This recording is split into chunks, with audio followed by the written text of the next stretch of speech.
Stand by to launch FanStream Sports. 3, 2, 1. Let's start. Hello, sports fans. Welcome to FanStream Sports. Nothing but pure sports. This is the JP Show. JP, it is so good to hear you back on the air. Stand by. Now, here's JP.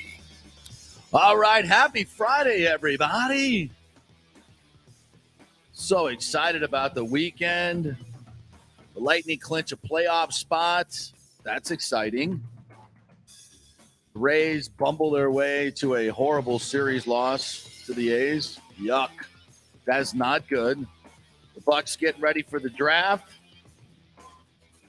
The big Jason Light pre-draft misinformation press conference coming up next week. So much to look forward to. The NBA playoffs are up and going. It's not really that exciting, but yeah, lots to talk about today on the morning's Peterson Show, brought to you by great folks at the law offices of Christopher Palermo. You can reach him at PalermoPA.com. Good morning, Nick Geddes from Outkick.com. How you doing, partner? I'm doing good on a Friday. I'm ready to rock and roll because, as you said, we had lots of sports last night. We did. I'm enjoying these doubleheaders of Rays and Lightning. Yeah. Day and night. One went good, one not so good. Horribly wrong. Horribly wrong. Horribly the wrong. other one was going horribly wrong. But Yeah. so much to jump in on that today.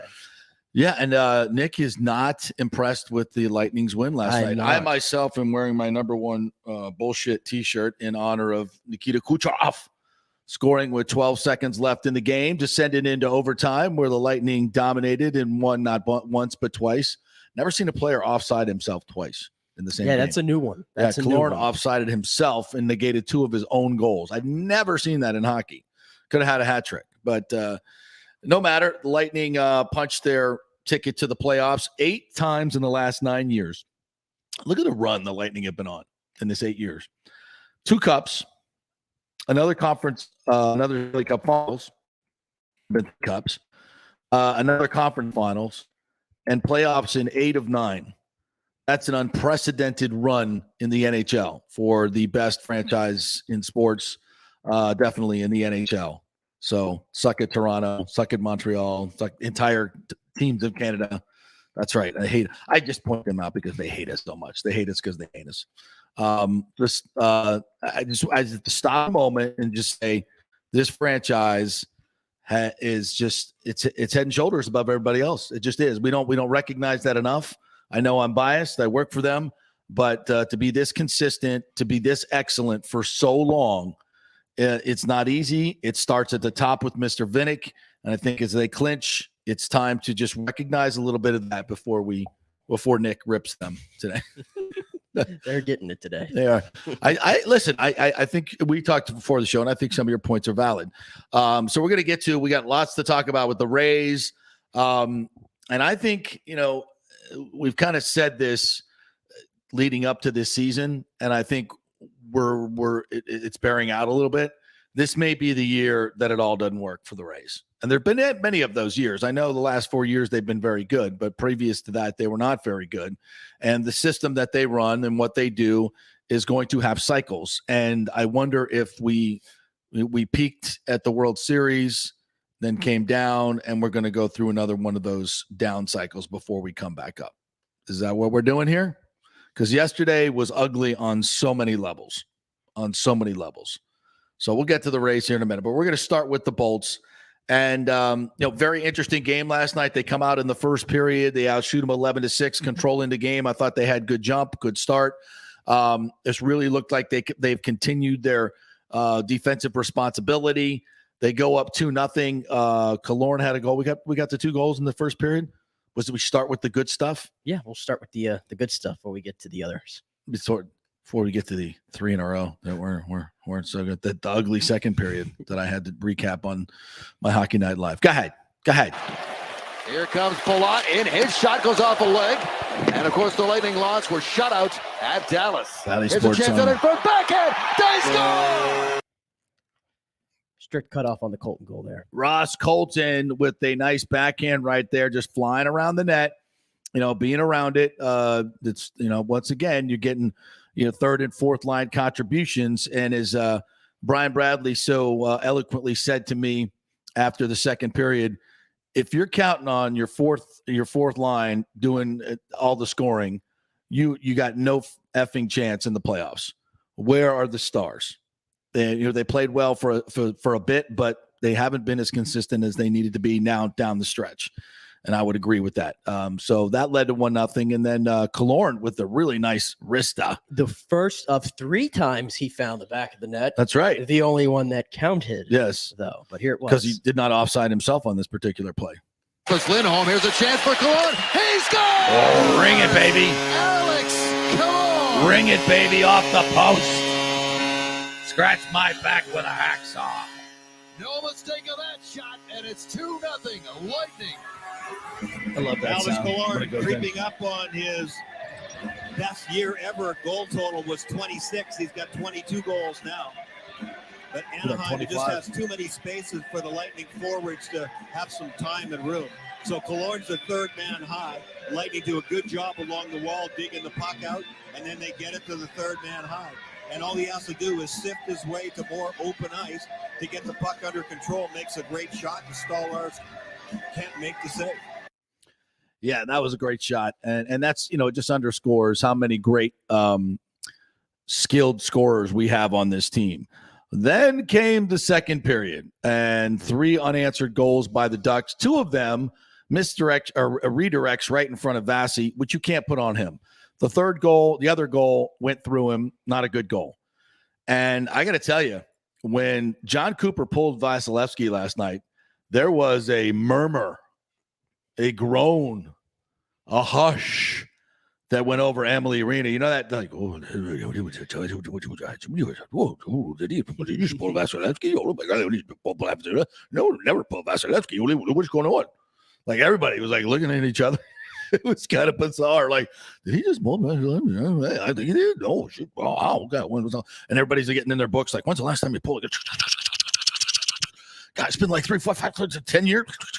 Joe Smith had 5 years ago. Eric Erlinson had 4 years ago. I guess it ended up being a playoff game at Ottawa. I don't even, it was a long time ago. It was a long time ago. That was a long, long time ago. Yeah, I couldn't believe it. I was actually making a food run at the time during the second period, so I missed the second period watching. But I had Dave and Phil on. Oh, what were they saying? Interestingly, Phil was not happy, as you could imagine. What, pulling Vasi or? No, not that, but they were more shocked than anything. Like, they couldn't believe that. Yeah. Oh my gosh, they're actually pulling Vasilevsky. We all were. I turned to Casey. I did the same thing. I was like, "Do you understand how big of a deal this is?" Like, she's like, "No." She's like, "No, no." Let me explain. Yeah, really big deal. But yeah, that third period, I was like, just goal, goal, goal. And I'm listening to Phil Esposito, and he wants you to shoot. And he kept saying, look at that. Anaheim, they shoot the puck. He's like, what did I always say? You shoot the puck, good things happen. Yeah. And that's what they did. And the Lightning were not doing that last night until the third period. But that second period was rough. And it's unacceptable. Yeah. It's the lull that we see, especially when they go up 2 goals. It's like, oh, we can now it's time for, ice capades. We can just kind of float around the ice, do a couple triple sow cows and, let Vasilevsky win the game. And I think that's why Cooper pulled him. We'll hear from Cooper in a sec, but I think more than anything, he needed to spark it. There was not, Vasilevsky sucks. It was, if you guys are just going to leave Terry alone in front of the goalie and just let him do whatever the hell he wants to do, I'm not going to leave my Vezina goalie out there, And maybe there was a little bit of, hey, Vasi, we got to get our crap together here. Let's go. Let's freaking go. So whatever it was, and I think you could have probably pulled half the crowd there last night, maybe even more, that were like, oh, what the hell is Cooper doing? It worked. It did exactly what it was supposed to do. It was, it's time to end the bullshit moment. This was number one bullshit. You guys are playing like number one bullshit. This is enough. You guys are freaking 2-time Stanley Cup champions for a reason.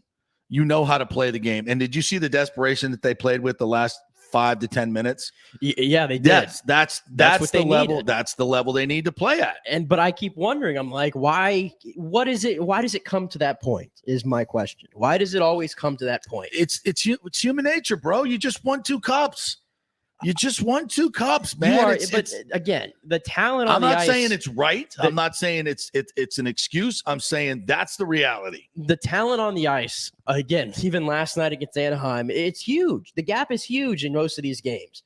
And I know Stolarz, I give him credit. The third period was an onslaught. I thought he held himself literally until the last 12 seconds. But why does it keep getting to this point? It's like, when are you going to wake up? I want to see them get on some kind of run going to the play. I just don't think you can count on that this year. No, I would really like to see them play their last 5 games, and they start a 5-game home streak here, their last 5, and then they're going to end the season on the road. So what does that look like? Does it look like, let's just get through this road trip and then we'll get to the playoffs, see who we play? Or is it, all right, let's ramp up. Let's start playing the way we know how to play. Let's get the muscle memory going. Let's get the intensity going. Let's play the way we need to play heading into the playoffs. Because I agree with you. You can't wait till, especially this year, you ain't playing, when we say Columbus barely made the playoffs that year. They were awful for most of the year. They shouldn't have even been in the playoffs. And they came in and whooped our ass because John Tortorella went in there and said, you know what? Those guys over there, they're soft. They're soft and they're talented, but they don't want it. They don't want it like you guys want it. And that may or may not be true, but they believed it and they went out and waxed them. Yeah. And it was at that moment that the Lightning said, stop the bullshit. We're going to start playing like we can and should play every single night. Now, whatever switch got flipped, that they need to go find that, I can see it in the movie. Like they uncover the big button, right? And then let's go. Let's freaking go. And that's what I think that's what happened in the third period last night.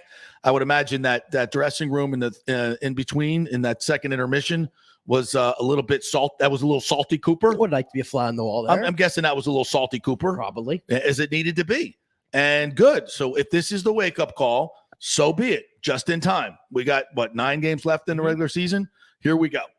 And again, I don't care who you play in the first round. They're going to be a really, really good team. The East is freaking loaded right now. All of these teams. I mean, who's in the 8th position now right now? Boston or Washington? Or Washington. It's Washington. You want to play Ovi and Wilson and those guys? No. You're going to have to, and you're going to have to meet them and beat them. And that's what I'm saying. You keep saying about this proverbial this switch that the Lightning have always put on at some point the last couple years. They know how to do it. And I look at who right now, and it's most likely you're getting Toronto round 1. And I see we get Toronto next week. Next week. Yeah. And Thursday, then you're most likely getting them in the playoffs. And that's a team that kind of reminds me of the Lightning prior to winning the Cups that is just as talented as you. And you can't just putz around like this. No, let's go. Let's freaking go. Yeah. This is going to end at some point. Obviously, you're not going to win 100 cups in a row, but I don't think anybody wants it to win now. I mean, to stop now, no, and especially not against Toronto. Pick any of those teams. We hate them all. All right. So it comes down to, and this is what you're big, pissed off about is what it's got to be 6-on-5 before you guys score a goal. Well, okay, maybe it does, and here it is. Kucherov walks it, shoots, score!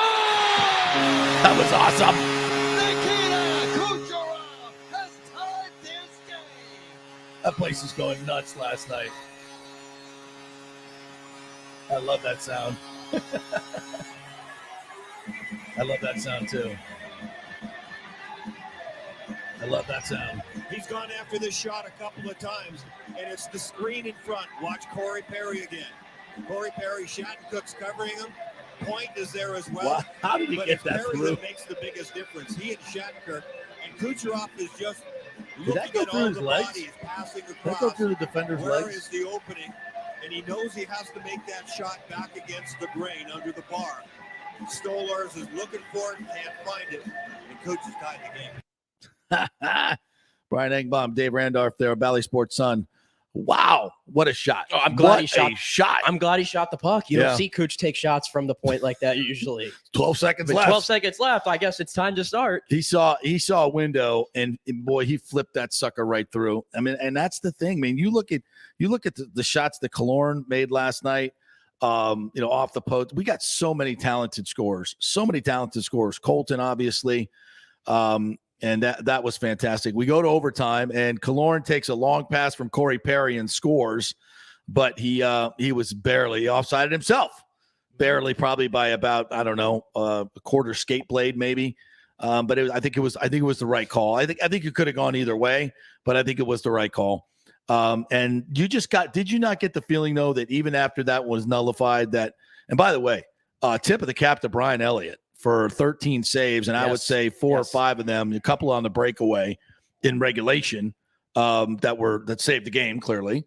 And then in OT, he made 2 or 3 really good saves. Yeah, we talked a lot about him earlier this week. I can't think in the last, man, I could go back 10 plus years. I can't think of a better backup goalie that the Lightning have had this year. I tell you this, I thought he was going to play last night.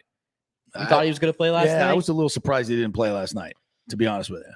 But the way it worked out was perfect. And I think, he might get to start Saturday. You sit Vasi again after pulling him? Coop, and we'll hear in a sec, Coop said he thought about putting him back in. He did. Yeah. He did. But no, they played it right. I think Elliott plays, but probably 4 of the last 9, if not more. I don't know. But here's the problem with that. Vasi doesn't like it. Vasi does not like to sit. And sometimes, this is where coaching and relationships come in. Somebody got to sit down with him and say, you know what? You got to sit. You got to sit for half of these games. You need some rest, mental rest, whatever it is. It's not, you're not the same guy. Even though 2 of those goals last night were complete redirects. Yeah. I mean, I'm looking at the schedule here. They end on a back-to-back on the road, Columbus and New York. Islanders, that is. So you already know Elliott's getting one of those. I'm going to assume it's going to be maybe the one against Columbus, or maybe be the last one. Or be the last one against the Islanders. They have Columbus at home as well on that Tuesday. And I think it also depends on, it also depends on seeding too. Yeah, maybe. And there's a game in Detroit against there where I'm expecting that's going to be the Elliott special. But if it's Florida, Toronto, Nashville, I think those should be fast. He's playing against those guys. Yes, because he's got to like get his confidence up against especially those Florida teams. and Toronto. Yeah, yeah. Which will be very interesting games going into the playoffs. I mean, it'll be interesting for seeding, but also interesting for mindset. Mindset into the games. All right, let's play the overtime winner. We haven't done that yet. Waits down low, Cirelli, and he scores! And there's no review on that one. Lightning win it. That's a great sound too. This is just some brilliant work from Alex Killorn. What a hockey game he's had, even though 2 goals have been taken away from. Yeah, no doubt. That was all Killorn. And they were kind of, dicking around in their own end there. And I was like, what are you guys doing? And they were just kind of being patient. And then Killorn said, all right, time to go. And he made a couple of moves and forced Stolarz over to him, and then just, made a sweet little dish to Cirelli, who almost fumbled the puck. Well, did fumble the puck. But then, with a wide open net in front of him, but then calmed it and put it in. Cirelli gets the game winner, but I think that goal's completely on Killorn right there. That might as well have been his goal. He did have a tremendous, Killorn was tremendous last night. And it's a big 4-3 win for the Bolts in overtime. Is it one that is the flip the switch game? I don't know. Maybe it is. But it can be. It can be. And, for all those reasons. I hope that maybe the message that they sent by pulling Vasi, that seems like the sternest message yet. Yeah. That you need to flip it on. Yeah. My concern is I feel like we've had a few games over the last month where we've all come back here and said, all right, things are going in the right direction. Right. We're flipping a switch. We did it. We did it after a 5-0 win to Buffalo. Everybody got off the snide that they were in. You shut out them. And then you come back and you lay another egg, and you were laying an egg for 2 periods, or at least for the second period, you laid an egg. Yes. Against a team that was out of contention, and you had to do your 6-on-5 heroics again. Right. Which, frankly, the Lightning, I've seen them in that spot way too many times this year. You can't count on it. No, that's not playoff hockey. No, it's not. And it doesn't usually, those things don't work against good teams. No. And they're still in their last 12, 1-10, 1-10-1 against playoff teams. So tell me how I have confidence. That's awful. Now. That's awful. Well, and it's another reason that, these upcoming games against Toronto and Florida in particular, I got to see something. I got to see something. Yeah. All right, let's what do you hear from Killorn? Yeah, I think Killorn had a really good post yesterday. Not only great game and post game for Killorn. Good stuff. I love the way we were playing in the first. I don't know if we took our foot off the gas in the second. Just wasn't good enough in like all zones. But the last 10 minutes of the game, it seemed like, we kept it simple. We had opportunities, and which makes a great shot at the end to tie it up. What's going through your mind when you saw Berth to get pulled? No, it's not the usual thing around here. Yeah. You know what? It's tough, and it's not always on him. Like, two of those are, what are you going to do on those deflections? It's the puck changes direction right before it hits him.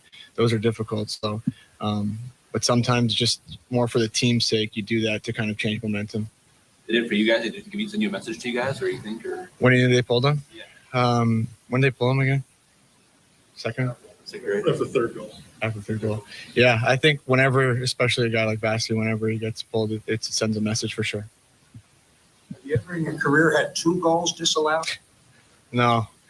Nope. Yeah, so kind of tough, but getting the win, it doesn't really matter looking back.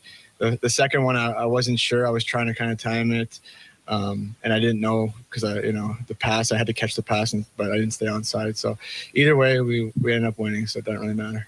After Cirelli's game winner, he points at you. Did he come up and say something? Yeah, I think he was excited. Whenever we score a game winner, I think he was pretty happy about that for sure. I think the whole idea is to have a good vibe going into the playoffs and playing well. What kind of win like that where you tie it late? Yeah. For the group? I think it's good. I mean, we don't love our entire game, and I think we have some steps to get better in that sense. I think it is somewhat difficult when you play certain teams. When you play Boston, seems like a much more intense game all the way throughout. So we have to find a way to get ourselves ready for playoffs. But like I said, finding a way to win at the end hopefully can galvanize us and we can gain some momentum going forward. How does it change anything of your feeling in terms of? Oh yeah. I don't know. I mean, it's nice. I think when you look at the standings and stuff, I think we figured we were going to probably get in at some point. But to get in now, there's some real important points on the line. So we look forward to the upcoming games so we can kind of put ourselves in a good position going into the playoffs. Hopeful that those games are at home. For sure. When you look at our schedule, last month was a little crazy, but now that we're at home, we kind of, sleep in our own beds, do our own routine. Planes aren't going to be delayed and stuff like that. So it's great. I know Kucherov sets a high standard for himself. Even if he didn't score 2 goals, he's probably upset. Like, what do you think about him lately? He's trying to get on a little bit, or in terms of getting some more? Yeah, I think so. I mean, I loved at the end those 2 shots he took. That's showing a lot of confidence that either one of them could have went in, and the one he shoots that goes in was a great shot. But he's so important to our team. When he has confidence and when he's playing well, he's up there with the best in the world. So. You use the word galvanize. Is there a chance a month from now we look back at that Kucherov goal and say that was an important moment? I think so. I mean, I think when you look at that Detroit game in the beginning of the season, second game, we came back and that kind of gave us confidence going forward. If we lose that game, who knows what happens going forward. So you hope that these games can, like I said, galvanize. You can get some confidence from them. I don't know if we'll look back at it, but we may. You never know. It might be that might be the moment, but I kind of agree with you. If you're looking for a 6-on-5 to beat a team in Anaheim that's just playing out the string, it's not good. Now next Thursday night, a week from today or last night, Toronto comes to town. It's an ESPN 8:00 primetime game. Between that we got Winnipeg and Detroit. Winnipeg Saturday. By the way, get your replica ring on Saturday night. Tight ticket though, very tight ticket for that. And then Tuesday got the Red Wings coming in town, and who are improved. I think they're a plucky little team. Yzerman's building there. Look a lot like the Lightning about 6 years ago. And then Toronto on Thursday night. To me, that's going to be the litmus test heading into these playoffs. By that time, wherever Nicky Paul or Hagel should be, these guys should be settled in if they're not already. We got everybody back. McDonough's back. This is our playoff team. And I want to see how we stack up. And the last time, Toronto embarrassed. I don't want to. And Toronto's embarrassing a lot of people right now. They are. They embarrassed Washington last night. They are. I don't want to see 6-2 again. If I see 6-2, then we're in trouble. We are in trouble. We're in trouble. And we're just not good enough. And even against Florida, I think if you really want the litmus test, that's the entire NHL right there of the litmus test. Those two games, to me, going down the stretch, are going to tell me whether this team has got a real shot at repeating. Then they got Nashville at home after that. And then they're off on the road. So Sunday, the 24th, April 24th, it's part of a back-to-back. So they'll have they'll be at home, right? Yeah, they'll be at home on Saturday, the 23rd, and then on the road on the 24th at Florida. So those two games, the 21st, so that's 3 games in 4 nights, and 2 of them against Toronto and Florida. That's going to tell me all I need to know as far as where's this team at. But right now, after watching last night, I would have to say we're still in a very much a inconsistent complacency team. When we got to see it for a whole game. I can't see it for the third period. A desperate, pull your goalie. You're desperate in the third period. You come back and you beat Anaheim. And I'm with you. I'm not. Yeah, I'm not sold that that's the turnaround point. No, it doesn't inspire any confidence in me. And 2 things too. Winnipeg's coming in here. And you kind of have a loss to avenge there, too. Remember last time you played Winnipeg, it was 7-4. It wasn't pretty. That's right. So you have another game that you can have a chance to avenge, and I want to see you play much better. And the other thing is, and I don't know how much of this matters, but I'll throw it out there because I'm thinking of it. With the ring stuff going on Saturday, are they keeping this strictly like when you walk in, you get your ring, and we move on, right? Are we going to make is this going to be like an ordeal that's like put over like on the screen? No, are we doing it? No. I hope we're not already doing done the player ring stuff and all that stuff. Now that ceremony stuff is over. I just want to make sure we're not pulling any of these things. Cooper would no. He'd be like, okay, nah. good. Okay, good. No. I wanted to get that out of my head first because that's one of the things I was thinking of. I was like, I really don't want to go down memory lane. Yeah. At this moment in time. No. That's just for the fans. Just for the fans and leave the fans thing. Yeah, that's all there is. I'm sure that we'll put some stuff on the board with the fans showing their rings and stuff like that. I think there'll be a lot of that, but that's fans. That's stuff. fine. Yeah, we're not stopping the game. We're not stopping the game for any videos. No, we're not doing that. We're not doing any of that.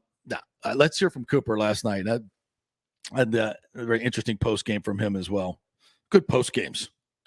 It's having a good vibe going into the playoffs. What kind of these are not like this Tom Brady cliche ridden ones. Trying to find that groove, Well, tons of emotions went through today's game. We played a near picture perfect first, and then we just say we melted down. We just didn't check. And, you give loose sticks to guys that know how to put the puck in the net, and that's what happens. And the players are too good. The league's too good. The game can change just like that, and that's what happened.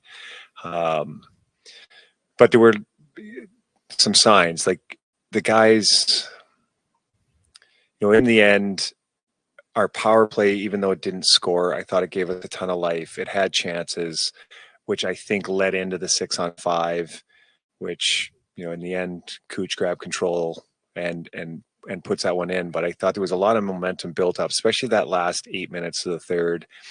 And give Anaheim credit. They're probably on the outside looking in here, and they don't quit. And so just that belief that you can win any game. And I saw glimpses of that tonight, and eventually, we scored more than enough goals to win tonight. Unfortunately, a few got called back, but it was how they did it in the end, and so proud of the guys.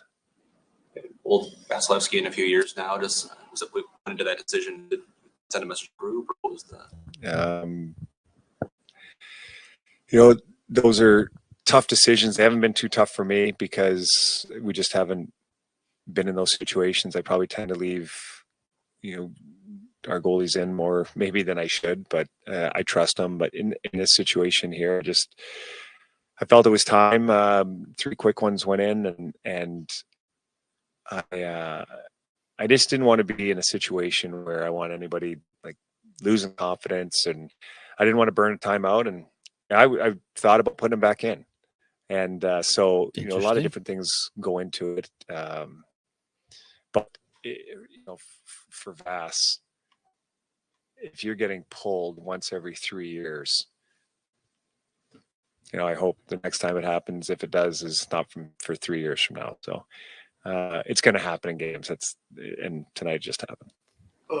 Moose coming in, probably not expecting to play tonight, doing what he did, has to be pretty remarkable. Well, that's the pro that he is, and I'm not sure he got completely tested until Terry gets the breakaway, and now we need a save because he makes it 4-2. Now it's going to be tough for us, and Moose makes a big save there, and then he gets Zegras in overtime. So those are two big time saves, and that's what you need from your goaltender. And we get that from our guys. They seem to make the big save when you need it, and Moose did that tonight. Coach, is this the kind of game that turns young coaches old before their time? I don't know. I'm not so sure if you're saying I'm a young coach. I don't know. But they're just fun games to be in. Like, that's why you do this. It's competition. You don't know what's going to happen. You have a 2-0 lead. You cough it up. You score late. You have a goal in overtime called back, and then you get to hear the crowd rip it up again. And that's why I just love being a part of this game. I love coaching because you never know what's going to happen in any night. Sports is live theater. There's no retakes. There's nothing. And it's just awesome to be a part of. So your top scorers, something to watch is how much they're shooting at, their shot volume, stuff like that. I mean, Kucherov, he's shooting like he did at the end of the game. It's like, obviously a good sign. Is that something that rips up other people? Well, I'm a big believer in the more you shoot, the better chance you're going to score. And that's not for everybody, but for guys that are used to putting the puck in the net, that's what happens. And so you love to see, the Cooches and the Stamkoses and the points and go on of, I'd love to see them in that 5, 6, 7 shot range, because when you do that, pucks are going to the net for you. And it's hard at times, teams check and do different things, but that you keep that mentality and good things will happen for our team. You've won so much that it often gets taken for granted, maybe outside of the locker room, but 8 playoffs in 9 seasons, still a certain level of joy just navigating through the NHL season and getting to the postseason. Yeah, you take pride in that. There's no doubt. This is a tough league to win in, and to every year somehow find a way to punch your ticket, and a ton of credit goes to the players because it's hard, especially we've won a couple cups and there's ample opportunity for guys to take a breath and say, okay, but they haven't, and they keep pushing forward, and we just do it different ways. And get on the guys in the room to every year come in here and say, we have a chance to win a Stanley Cup. We understand we have to get in the playoffs first, and they do that. And you never know what can happen. We're proof of that. And so good on them. As I told them, though, we backed in because I think Pittsburgh won before we won. So we had a little chuckle about that. But we're creeping up on 100 points, and you continue to do that. You're around a bunch of great guys that want to work for you and play, and fun group to be a part of. John Cooper, post game, touching on a lot of things. It's one thing that we probably don't talk enough about. It is live theater. Sports is live theater. Never know what's going to happen. You just think of that this week. What we've seen: Brett Phillips on the pitching mound, sliding catches. Brett Phillips homering while little Chloe's doing her interview. The Lightning coming back with a 6-on-5 to score with 13 seconds, 12 seconds left, and then winning in overtime. I mean, this is fun stuff. It's really, really fun stuff. And it's not normal. How about Moose himself? Moose, 2 minutes ago, re-signed by the Lightning. Oh, wow. 2 minutes ago. So look at that. Well earned. Earned. Yeah. Nice payday last night. I know. Gets $1 million. Back up, come in relief, and there you go. It's a 1-year, $900,000 contract. Not bad for a guy, I think 36, 37 years old, staying in the game. Yeah, he was really – I can't think of a time this year when I've said, oh, really. I mean, I can't think of a time this year when I've said, wow, I guess we had to play him tonight. I said that maybe a few times last year. Yeah. But not with Moose. He did a great job. Yeah. Really did. And even speaking to the run that the Lightning are on. I mean, I don't know if they're going to win 3 in a row. Listen, it hasn't happened. It's so unlikely. I saw this right here, which is just crazy to me. If they win 3 in a row, Stamkos will be just the 5th player in NHL history to captain a team to at least 3 Stanley Cups. It hasn't happened, like I've said so many times, since the Islanders 80 to 83. Yeah. All these teams in a non-salary cap all time. these teams here, it's from 1957 and 1983. Yeah. I mean, it's just that hard to do. It's impossible in the salary cap era to keep everybody. I mean, just look what happened to the Lightning this year. You know, they lost their entire third line. And plus, they lost four really key players. But even very hard to keep it together. But even being able to keep the core around, the core 7, 8, 9 guys on the team, that's unheard of in the salary cap era. Yeah, that is unheard of. And not only that, it's keeping the complacency down, which I think we're seeing leak in here.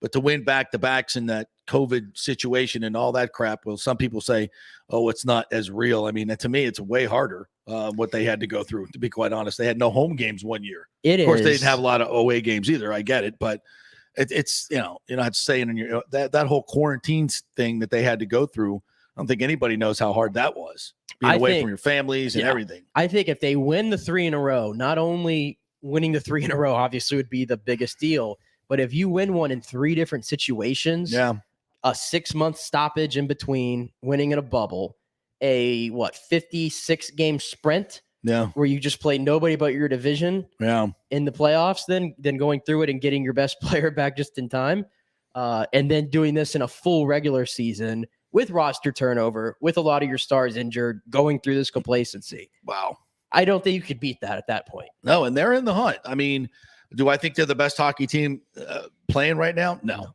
absolutely not. Can they be? Yes, I think they can. And they still, what do they talk about in playoffs? It's the number one thing, goalie.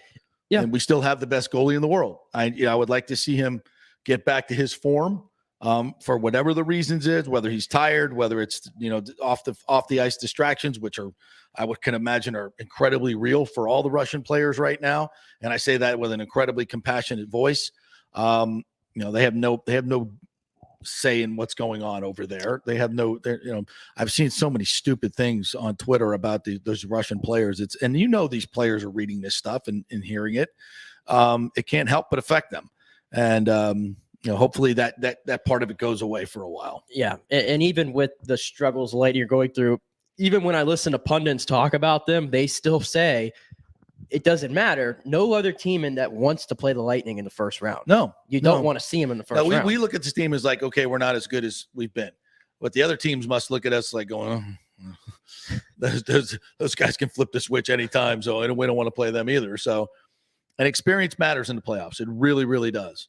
All right. Well, that was a long 38-minute first content. 40 minutes of talking hockey. Yeah, we did pull it off. I think it was pretty good too. I don't know.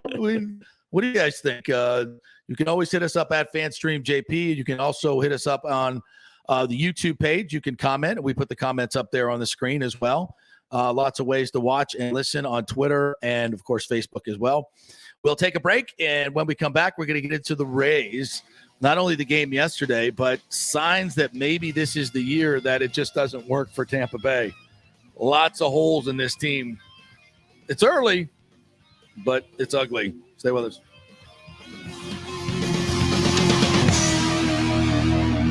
The health professionals at Bay Area Modern Medical Center want you to know it's time to commit to a new healthy lifestyle. It's literally a matter of life and death. 42% of Americans are considered obese, and being obese made you 3 times more likely be hospitalized by COVID. So getting in shape is not just about looking better, it's about living much longer. At Bay Area Modern Medical Center, they take a very different approach to primary care. It's personalized preventative medicine.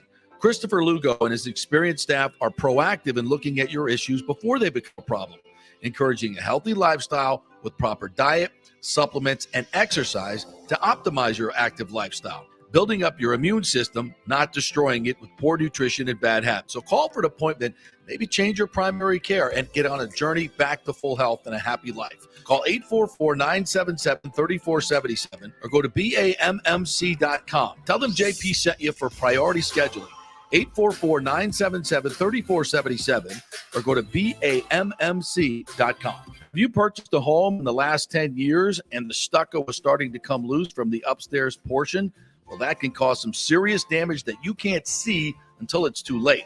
Is it becoming an eyesore? Have you contacted the builder and just can't get any relief? That's very common here in Florida. So call the law offices of Christopher Palermo. They can help you. Call 813-221-5636. That's 813-221-5636. He's recovered millions for his clients. The law offices of Christopher Palermo at PalermoPA.com. The world economy is in chaos and mortgage rates are going to go higher in the next few months. Meanwhile, home values are up 24% in some neighborhoods of Tampa Bay. Do not miss this opportunity to refinance your home, get some much-needed cash to handle skyrocketing inflation, and fill up your car. Contact Scott Fitzgerald at American Mortgage Services. Even if you've recently refinanced, Scott can make the deal work because he charges no lender fees like the big boys do. He will also shop your loan around to dozens of lenders and get the best rates and terms. Let them compete for your business. The big banks charge huge lending fees. Customer service is simply a phone number with endless wait times. Scott is local and will personally take your call. Here's his cell phone number. Tell him JP said you could call. 813-294-7595. Scott's done over 3,000 loans, including many coaches and athletes. He will answer your calls and concerns and give you workable strategies to be smart with your money. Reduce your payments. It's not just what you make, it's what you keep. 813-294-7595 or email him at scott@amstampa.com. Coming back at you. Now, more with JP on Fan Stream Sports. It's only just begun.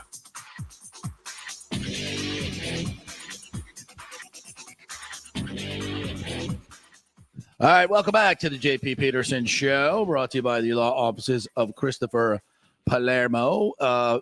He'll be fighting for your rights and protecting your home in sinkhole, hurricane, and roof damage, defective stucco, and construction defect situations. He will fight the builders as well as the big insurance companies, making sure you get what you deserve. Chris Palermo will take those big companies, both residential and commercial cases. Call him at 813-221-5636. That's 221-5636 or PalermoPA.com for a free consultation. All right. Your Rays, not good. Not good. They lose 3 of 4 to the A's, who I'm not sure if the A's are going to be a good team or not. I think they can hit. They play a very Rays brand of baseball. I think they're going to be, I don't think they're going to be as bad as people think they're going to be. But that said, they're not the most talented team in the league. That's for damn sure.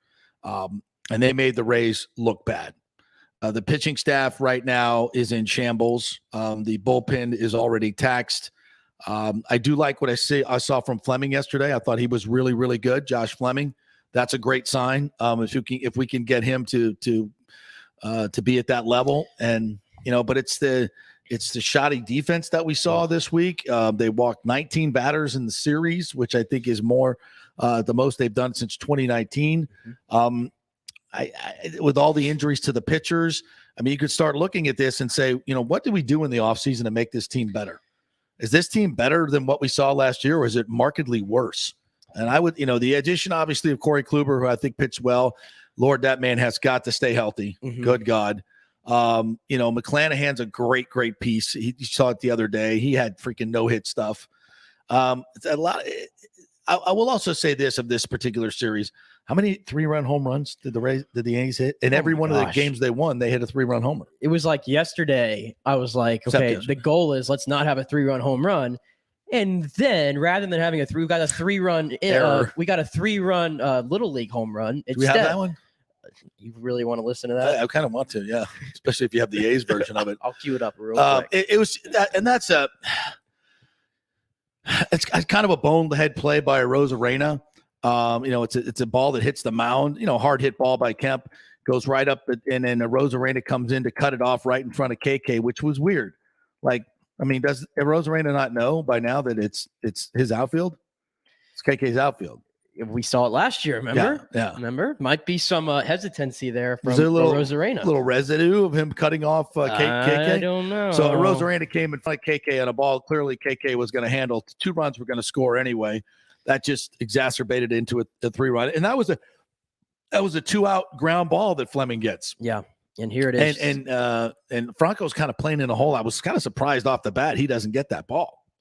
Yeah, but it was a pretty hard hit ball. I will give Pache credit, but you start in a 3-0 hole. It was all week rather 3-0 holes right away. Yeah, a lot of pitching from behind. Here it was from the A's telecast. 2 outs, 2 on.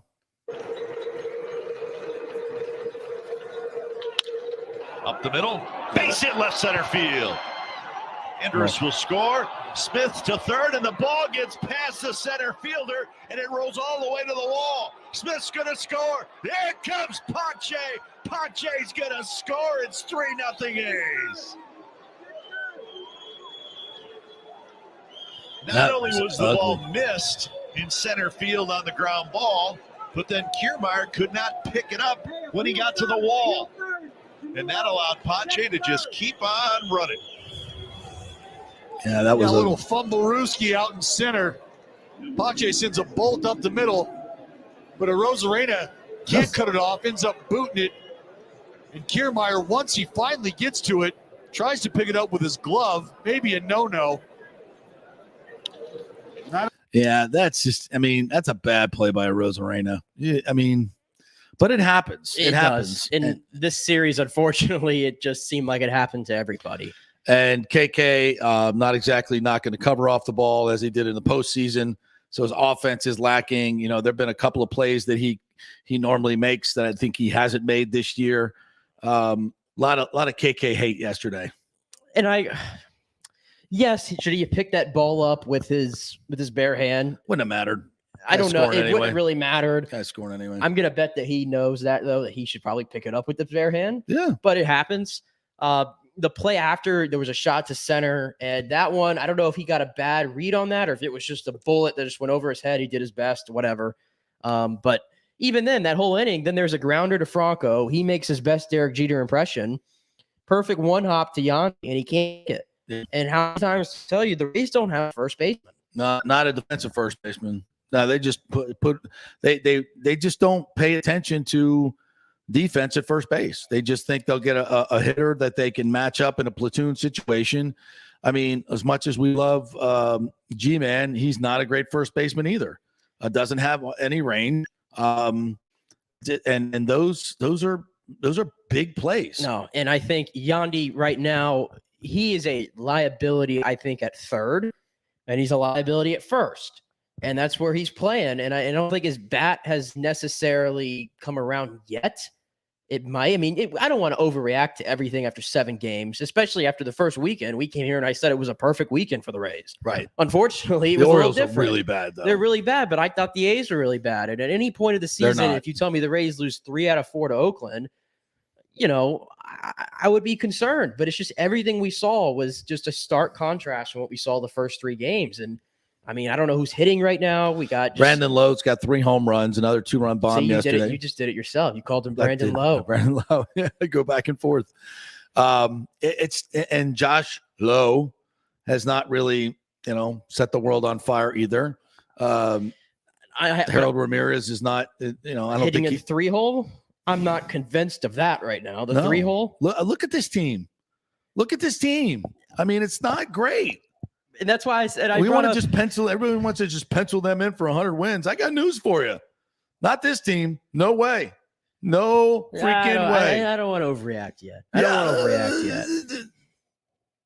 All right, listen. You got to overreact. It was just a bad series. It was a rough series. It's a bad series, but also again, I keep harping on this. Where are you getting that 106 RBIs that you traded away for nothing?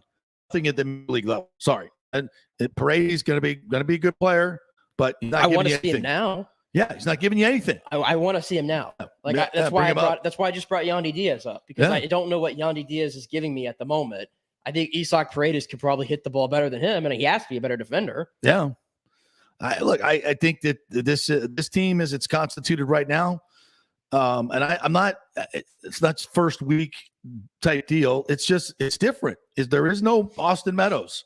That's 106 RBIs, and you got to make that up somewhere. Where's the offense going to come from?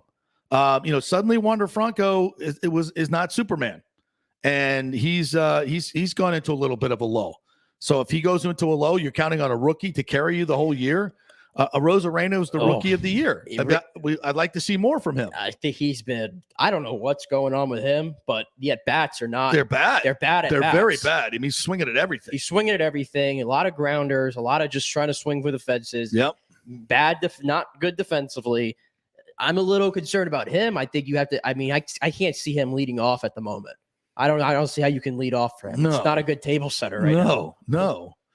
No, I think this team's got some issues, some major issues. Not that they can't work it out. They've got talent, but I mean, Patino's not coming back for 2 months. No, but I do have to be mindful. The last two, the Rays didn't start well last year either. It was 13 and 14, if I'm not mistaken.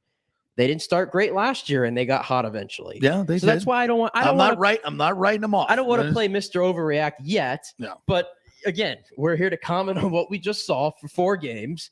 And it was very, very bad. And I do have concerns about the pitching right now. I think the Rays will find a way to piece it together. Hitting, they always do. Pitching, they usually do. But at some point, they always do. They always get the bullpen figured out. They always do. They don't always do.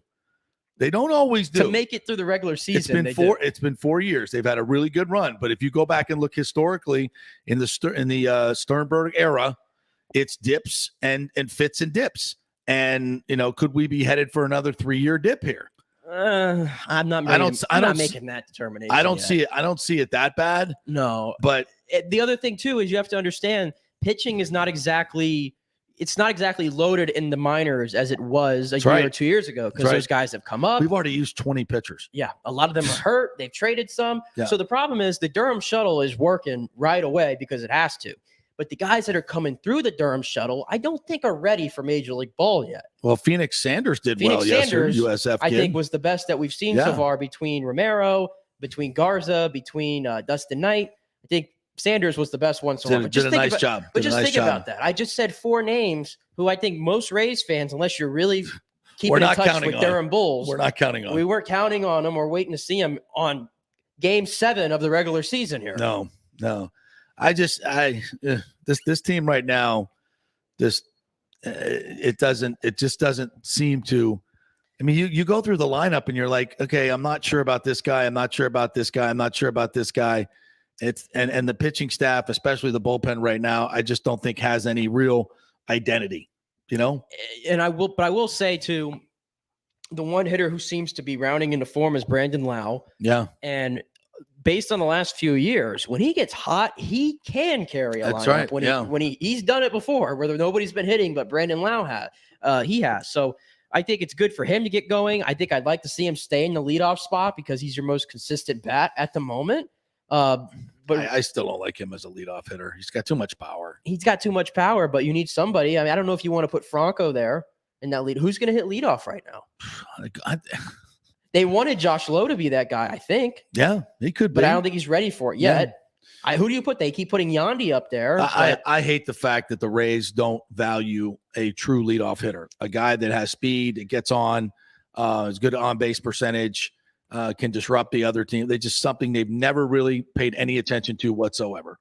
I would like to see them find that guy. I don't think many teams in baseball do. They really don't. I think it's a lost art, and I think it's it's one of those things about analytics. I think that is just does not take into consideration the type of disruption that those type of players cause, especially at the top of the order. All right, let's listen to Cash and see. I know he ain't pushing the panic button. I don't think he has one. Not yet. No, I don't think he has one at all. I'll start with Fleming. That 3-run second inning kind of felt like it snowballed a little bit, but what did you see from him? Not really unique place. We got 2 guys that are elite at covering ground, and they just got taken up. If Randy, if the ball hit off his foot or leg or something, kind of ricocheted. So it was kind of messed up play from the beginning. I thought Flem, he did some good things. And he did some things that he'd probably like to some pitches he'd like to have back. ultimately the A's did a nice job of making an adjustment to him after seeing what he was featuring and getting the ball up and then finding plenty of holes to spray hits all over the ballpark. I was going to mention Oakland just seemed like their offense today and yesterday as well. Maybe didn't let up. I guess what'd you see there? They played a really good series against us. All 4 games, their at-bats were really competitive. They've done a nice job, mix of some veteran guys and some younger players that are getting opportunities, and that staff has done a good job, and they put it to us 3 out of 4. What were your thoughts about Phoenix's MLB debut? Really impressed, encouraged, and grateful. He had gone 2 1/3, I think, 4 days ago. We had a 40-pitch mark on him. That's not easy to do, go 40 pitches in 3 innings when you're making your debut. But after his first couple batters, he settled in and just attacked with all of his pitches. So very encouraged by that. Given that play you mentioned with KK and Randy, is there anything you said was unique? Is there anything you can kind of break down there and correct moving forward, or just one of those plays? No, I don't think so. I'm guessing there was communication, but ultimately, you got 2 guys that are going for the ball. Randy kind of dove to try to prevent the guy from coming around third base or from first to third going to home, and it just didn't work out. Irvin kind of took the square up, really attacked, not a whole lot there. Yeah, he threw a lot of strikes, and I know we made early outs, but I can't really fault the guys. If you're seeing strikes, we want you to swing at balls in the zone and look from the side. That he just had enough on his fastball, enough separation between his off-speed pitches that kind of kept us off balance. We hit some balls hard, but not enough. You used a lot of pitchers, but you had 19 walks issued in this series. That's more than you do. Right? There's been a couple things that have happened a little more than we're used to. I mean, we're down a little bit with some starting pitching, and that kind of takes shape for the rest of the pitching staff. So I think that's somewhat reflective. Is that really the biggest challenge, Kevin, going forward in a 13-13 start? Is how to manage that pitching staff when you're down starting pitchers? Yeah, it is. I mean, that's generally managing the pitching staff is probably the biggest challenge or biggest discussion point that we have on a daily basis. We want to do right by guys, but what we've seen over the last 4 days is kind of uncanny with the amount of injuries, just not getting deep enough into ball games, and it's really taxed us. Eli's gotten into a couple of balls. Yeah. See him get off to a good start. It is very, very encouraged by that. I mean, we talked about enough last year, the slow start, and I don't think he's made drastic to avoid that. He's just handled some pitches that maybe he didn't handle last year at the beginning. But Bilal's a very special player, and when he gets pitches that he can handle, he can do a lot of damage. Kevin, with the extra day of rest for Rasmus and Kluber going forward, are you hoping to maybe get some longer outings out of them now with the bullpen the way it is? Yeah, like to, but saying that, we're not going to push it with anybody. We're going to stay consistent to what we think is right. We need the guys that are healthy right now to stay healthy, and we need the guys that are not healthy to get healthy. And there's going to be some time in between on that, but it's not Rass or Kluber's responsibility to go out there and take on a larger workload because other guys are on the shelf. I think at this point, they may be doing this, but organizationally, the Rays have to take a look at what they're doing in sports science.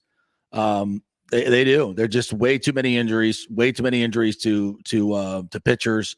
We talked a little bit about this yesterday about the Verducci column last year about how the Rays tax their bullpen, and this is the reason they're getting so many injuries. I don't know if that's it because they're getting into their starting pitchers as well. And I haven't really compared that to what's going on globally within the league. It just seems anecdotally that we have way more than most other teams, and something's not working. Well, this year's a little bit more, I think, unique because we had the late start because of the lockout. We had an abbreviated spring training. A lot of guys didn't even lift the baseball until they got to camp. Really? Because if that's true, what are you doing? Did you hear?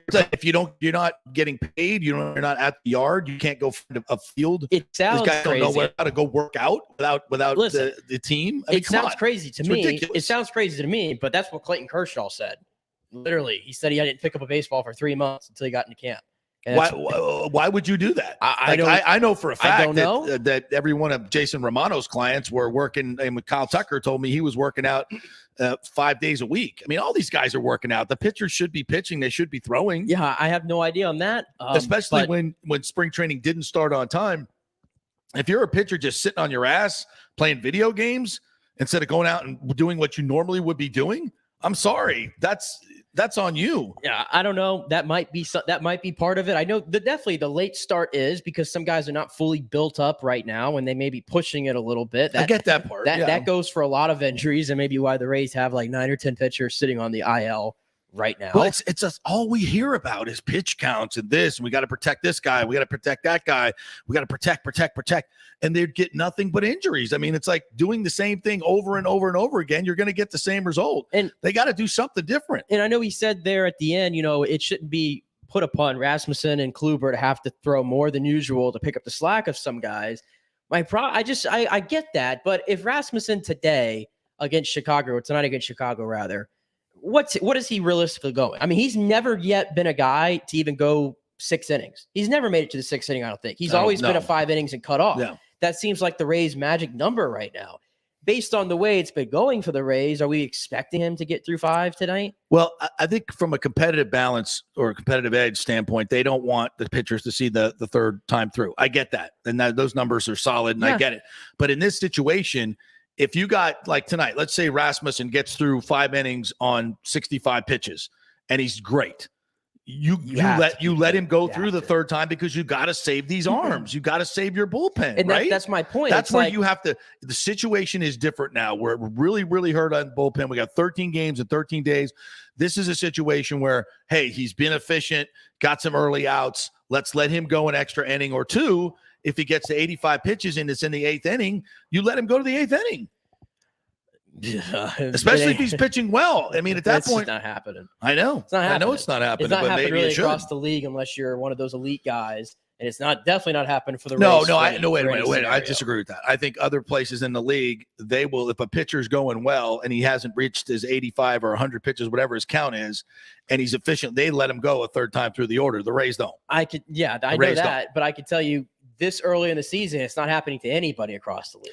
Yeah, I would have believed that, but I'm talking about general philosophy. Yeah. And the other thing is, I don't know how much better it's gonna get because the Rays play 13 games straight to start the opening season, and again, that's another side effect of the lockout and starting late. Usually, you have this like funky schedule where you might play 1 game to start, and then you take 2 days off, and then you finish the series. Right? That used to happen, or you get off day on like a Monday or on a Thursday or whatever. That's not happening for the first 2+ weeks of the season. So I don't know how much better it's going to get. I hate to be in Kevin Cash's position right now to have to figure this out. The Durham shuttle, we already talked about it. The new rule, it hurts the Rays massively. Yeah. It hurts them massively. And I don't know what the answer is right now for the team. And I think there has to be a change in strategy to protect your bullpen a little bit. Yeah. I'm not saying make the starters throw 100 pitches now. That's not what I'm saying. I'm saying that you might have to, it's situational. And when you've got this many injuries, you've got to lean a little bit more on guys that, and maybe not Rasmussen because he's never typically been a starting pitcher. He's more of a new starter. Yeah. But a guy like, Kluber, and then you say, well, it's like the injury history. It's like you kind of have to play it's so hard, man, in modern day baseball. It's so funny, though. I heard this conversation on a national show about Clay Kershaw, and it's like, oh, but, do you want him for the long haul or do you want him just, to throw a perfect game? I'm like, it's like they act like if he throws more than 85 pitches, like on 86, his arm definitely is going to fall off. Like there's no question this guy who's pitched for 12, 13 years in the big leagues is if he goes more than 85 pitches, there's a 100% chance that he's going to hurt himself. That's wrong. That's bullshit. Are you referring to Kershaw, right? Yes. That's not the way it works. Is there a chance? Yes. Is it a small, minuscule chance? Yes. It's a minuscule chance he's going to get hurt, but yet we act like it's 100% chance if he goes more than 85. And in that situation, a perfect game, you got 6 outs to get. Come on. Modern baseball just tells you right now not to keep him in there. It just doesn't. I mean, he's had how many shoulder injuries and arm injuries the last few years?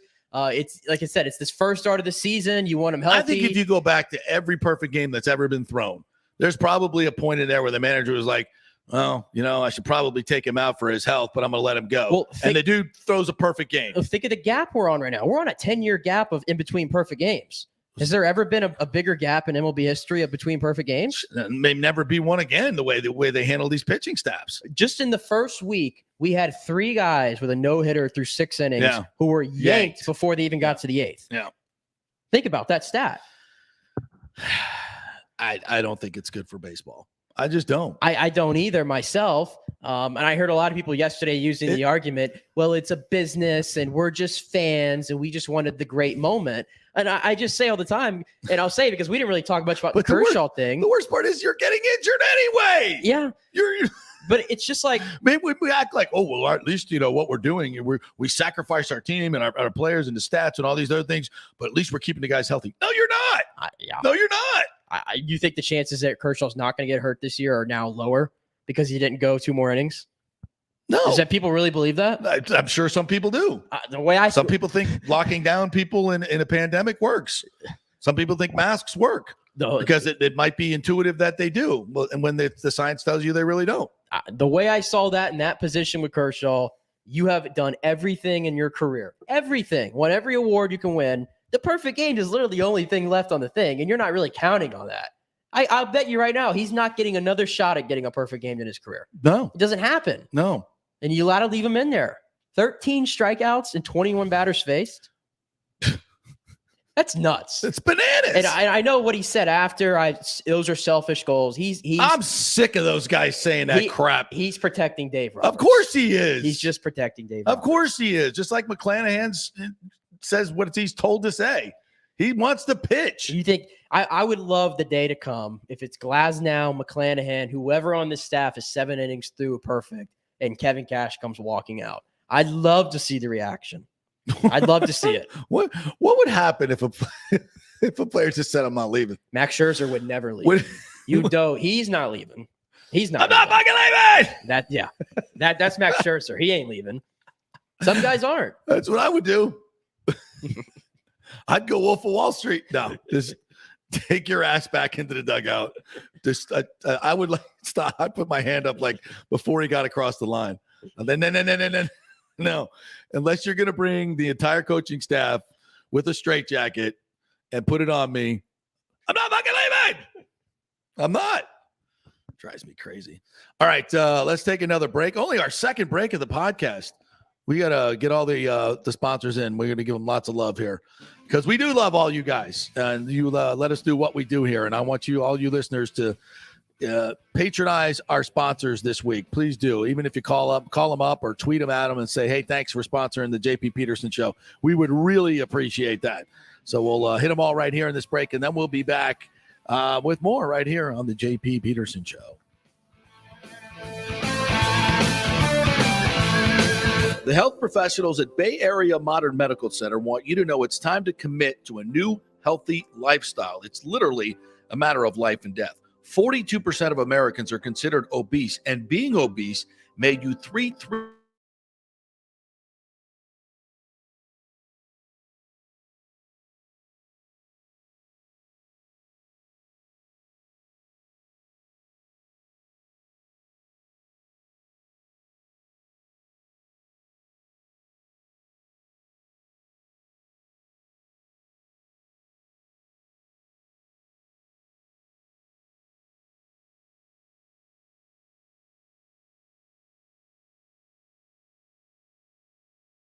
change your primary care and get on a journey back to full health and a happy life. Call 844-977-3477 or go to BAMMC.com. Tell them JP sent you for priority scheduling. 844-977-3477 or go to BAMMC.com. The world economy is in chaos and mortgage rates are going to go higher in the next few months. Meanwhile, home values are up 24% in some neighborhoods of Tampa Bay. Do not miss this opportunity to refinance your home, get some much-needed cash to handle skyrocketing inflation, and fill up your car. Contact Scott Fitzgerald at American Mortgage Services. Even if you've recently refinanced, Scott can make the deal work because he charges no lender fees like the big boys do. He will also shop your loan around to dozens of lenders and get the best rates and terms. Let them compete for your business. The big banks charge huge lending fees. Customer service is simply a phone number with endless wait times. Scott is local and will personally take your call. Here's his cell phone number. Tell him JP said you could call. 813-294-7595. Scott's done over 3,000 loans, including many coaches and athletes. He will answer your calls and concerns and give you workable strategies to be smart with your money. Reduce your payments. It's not just what you make, it's what you keep. 813-294-7595 or email him at scott@amstampa.com. Have you purchased a home in the last 10 years and the stucco is starting to come loose from the upstairs portion? Well, that can cause some serious damage that you can't see until it's too late. Is it becoming an eyesore? Have you contacted the builder and just can't get any relief? That's very common here in Florida. So call the law offices of Christopher Palermo. They can help you. Call 813-221-5636. That's 813-221-5636. He's recovered millions for his clients. The law offices of Christopher Palermo at PalermoPA.com. Italiano Insurance has been serving and working in our community for over 60 years, and it's not just about insuring all the pieces of your life. Italiano is as much a part of Tampa Bay as the Cuban sandwich, Gasparilla, and our Bucks, Lightning, and Rays. They're also active supporters of great charities like the Humane Society, Metropolitan Ministries, and local pediatric cancer centers. Hey, we all need insurance, so do business with a local company with a commitment to our community. Don't call some 1-800 number. Call Italiano and be greeted by one of your neighbors. That's 813-877-7799 or ItalianoInsurance.com. Named the Small Business of the Year by the Tampa Chamber. 813-877-7799. Cryptocurrency is all the rage today. The market cap for the industry is now over $1 trillion. And you read about people making millions of dollars, right?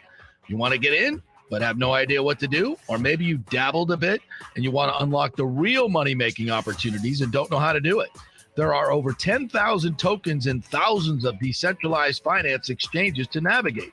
So what do? You go to DeFiLava.com. The folks at DeFiLava.com are in Tampa Bay, and they work with you directly to set up custom accounts, answer all your questions, and provide market analysis.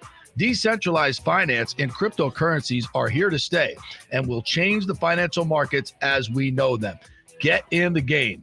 Get with the experts at DeFiLava.com and tell them JP sent you and get their free 2022 crypto market forecast today at DeFiLava.com. Don't get left behind, folks. Make some money at DeFiLava.com. Let's go. Right now. Back to the show with JP on FanStream Sports. All right, welcome back to the JP Peterson Show, brought to you in our second hour by the Bay Area Modern Medical Center. Christopher Lugo and his team at BAMMC.com will take care of you. And congrats to Christopher. He just got appointed a prestigious military position medically there. He works with some of our top pilots, a lot of the folks at MacDill. He himself is in the National Guard as a medic.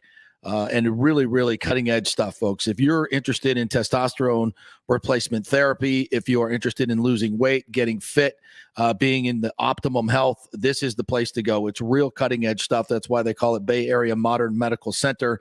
And they will spend a lot of time with you. It's not like 15 minutes in and out. It's especially on your first visit. It's 45 minutes, an hour. As Christopher tells me, he said sometimes people are like, "Can I go now?" It's like, no, we're still going through things here. We need to find out everything about your medical history, what you're eating, what you're doing physically, and they got plans that will get you right. So stop guessing about what you should and should not be doing to keep yourself healthy. Go to the experts that are looking at all the cutting edge technology and methods, and that's Bay Area Modern Medical Center, BAMMC.com. Give them a call. Head on over there if you're looking for a new primary care. They are taking new patients. A lot of them are not right now. So this is the place to go, BAMMC.com.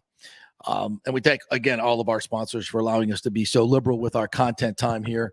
You know, it's interesting. Every time I get in the car, I flip, I'm going to flip around and try to find some good talk. And I would say 95% of the time, certainly when I turn on 620 in commercial, I mean, it's ridiculous how long their commercial sets are. I think they're 8 minutes a piece and 3 or 4 of them an hour. It's crazy. Same thing with all the talk stations and anything on radio right now. The commercial, just to keep the lights on, they have to play so many commercials. And, obviously our sponsors allow us to keep that to a minimum here. So it's one of the big reasons that podcasts are and streaming can be way, way better. And that's what we try to bring you on a day-to-day basis. All right. So you put out a poll, and I kind of like this one. Should Brett Phillips receive more playing time over Kevin Kiermaier? And I'm saying no doubt. I think the Rays planned on trading KK, had no takers at his salary, and then were kind of forced into trading Austin Meadows for maybe something they didn't want or didn't need. And this is what we're getting. I mean, obviously, we all know that we wanted Josh Lowe to come up here. His time was ready. They needed to open up a spot in the outfield, but I think the spot they were hoping to open up was KK's, not Austin Meadows. Is that fair? I think so. And I think a lot of people keep harping on the fact that Austin Meadows is not good defensively, and that's why he got the axe. And I said, liability against lefties, all those things. But even with that being said, it's 106 RBIs is 106 RBIs. That's right. I don't understand. I don't know what way you can slice that. Can't. That's top you five. can say top he's 10 not great baseball. against left-handers, but that's major. That's huge production. But my thing is, it's like, does everybody have to be good at defense? Does everybody? And we act like the guy's a butcher out there. He's not. Well, I mean, he's pretty damn close to it. No, Noodle arm, a little confused down in the corner. I don't know about all that. But my point is like, well, he can't play DH. He can't play DH. Really? We don't have a spot for DH? But and trading him, everybody else that we have in the field off and the outfield's really good defensively. And Everybody Jesus, else. we let anybody play first base. He can't play first base. I mean, my God. Anybody, you can teach anybody. I Yeah, guess, anybody play first base. Hey, you grab a glove, go over there. I mean, that's what we do. Yeah. So, I mean, come on. No, I think they're, if you look at what their original offseason plan was, I think it was to trade Kiermaier and Meadows, to be quite honest. Probably. But to get some arms back and get some major league pieces back. And what they ended up doing was getting a good player at a position they're already loaded at, to be quite frank, infielder. They didn't get a major league arm, which they needed, whether it be bullpen or starter or a right-handed bat. I mean, all those things, we all said this is what we're looking for in the offseason to get it done, right? Well, none of that happened. None of that really happened except trading Meadows for something we didn't need in this season. Fair? It's fair. Yeah. It is fair. I think that Kevin Kiermaier, the value just wasn't there. I just don't think it's there. $12 million. I say it all the time. I think it's too much for the Rays for what we're paying other people for what he gives you. Yeah. Like what is his tools? He's a great fielder. He's a great arm.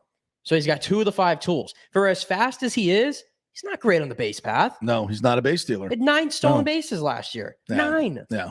And I bring up Brett Phillips. It's not because Brett Phillips is just a great dude. That doesn't mean anything. I mean, yeah, it means a lot because we love cheering him on. In the grand scheme of things, it's a business. It's about your play. Looking at the play objectively, I think if you put Manuel Margot in center, who could play center field, Manuel Margot is a really good fielder. He doesn't get a lot of pub for it, but that's one of the big reasons why the Rays gave him a nice contract. Absolutely. Because he's great in the field. He's versatile, and he can hit a little bit. I think if you put him in Below center, average OPS. yeah, but if you get Brett Phillips in the lineup more against righties, because Kevin Kiermaier, he blows Brett Phillips away against lefties. I had the splits from last year. Kiermaier hit 258 against lefties. Brett Phillips hit 110. Okay, there's a difference there. No. But when it comes to power, I mean, Brett Phillips, he had 13 home runs last year in like 120 games. According to Sports Center, That's that was his first career home run the other day. They're wrong. Yeah. They're wrong. Shocker. And But and Josh Lowe plays second base for us, Apparently. according to Sports Center. But yeah, Boy, I where think do they get these Sports Center anchors now? It looks like they're they're reading picking them out of teleprompters. Midland or Del Paso. I don't know. They used to have like superstar, like Stuart Scott, Dan Patrick. You have to pay $6.99 a month to go see your superstars. Sorry. Okay. But anyway, I digress.